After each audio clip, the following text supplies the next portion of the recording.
In this video, we're going to talk about the spectrophotometer. This is the setup for the spectrophotometer. We have our cuvette where we put the sample. We have a brilliant blue solution, which is a blue dye that absorbs light at 559 nanometer wavelength. Also, we have our spectrophotometer, which we use to measure the absorbance. This is the sample holder. This is where you put your sample to read absorbance, whether it's a cuvette or test tube. Inside the holder, there's a window where the light passes through. In the spectrophotometer, we have a light source which shines the light through your sample, through the window to your sample. And then there's a detector over this side to measure how much light that passed through your sample, and it gives you a reading of the absorbance for the solution. Here we are displaying 2 cuvettes. For each cuvette that we use, there are 2 orientations that we can put into the spectrophotometer.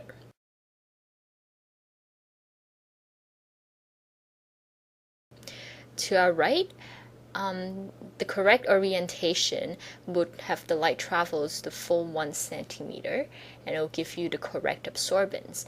If you loaded the other orientation, the light actually travels a shorter distance, and this will decrease the absorbance that you're measuring. To the left, we have our cuvette on the upright position. In the right orientation of the cuvette, you actually see there's an arrow at the top.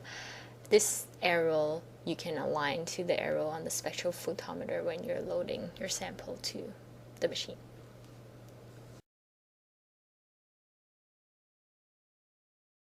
Here we are showing different cuvettes with different solution. The first one is water, and this will be the blank for our readings.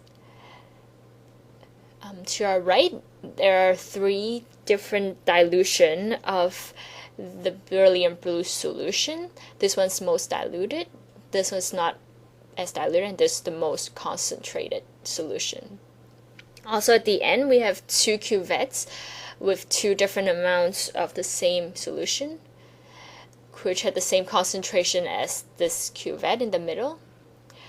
This will illustrate how the level of the solution needs to be high enough so that it will cover the window where the light travels through in the spectrophotometer. Now we're going to show you how to read the absorbance of the sample in the cuvette. Before we reading any sample, we need to blank our instrument with our water. Before we put the sample in the sample holder, we want to wipe the outside of the cuvette, and this will get rid of any solution that's spilled outside of the cuvette and the fingerprint that might be on the cuvette. This may block the light, so if we wiped it, it will make sure that we get all the absorbance through. To blank our solution, we want to press the gray button over here, which says 100 transmittance and 0 absorbance. What it's doing is that it will set the machine, the absorbance into 0, and everything else that you measure afterwards will be a reference of the water. Next, we're going to measure the most diluted solution of brilliant blue. We want to wipe the outside of the cuvette and align the arrow to the cuvette of the right orientation. To write the sample, we'll press the green button that shows the cuvette and the light that's traveling through. Now we'll give you a reading of the absorbance of the solution.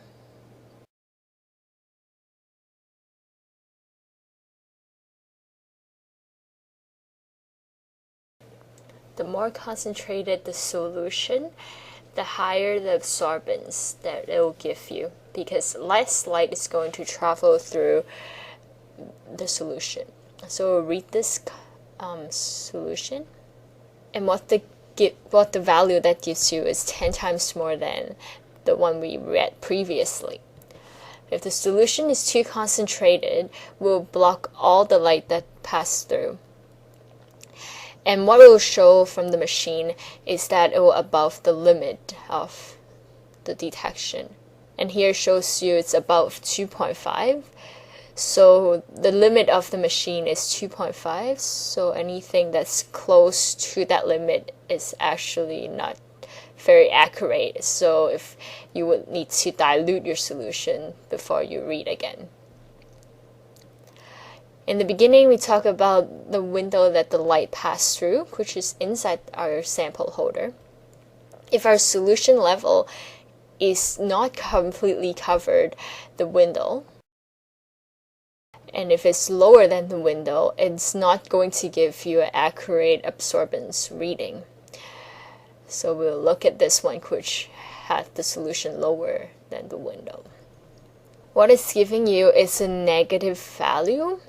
And what the negative value is meaning is that the absorbance is lower than the water, which is the blank that we did earlier. The light is actually traveling through the air instead of the solutions. That's why it's more or less absorbance than the water. The next one that we're going to show you is when the solution is right at the light beam. The meniscus of the solution had a curvature, and that will diffract the light away, so then the machine cannot detect the light that passed through. So right now you see that it's giving you higher than 2.5 of the absorbance. But really the concentration is at about 1.2.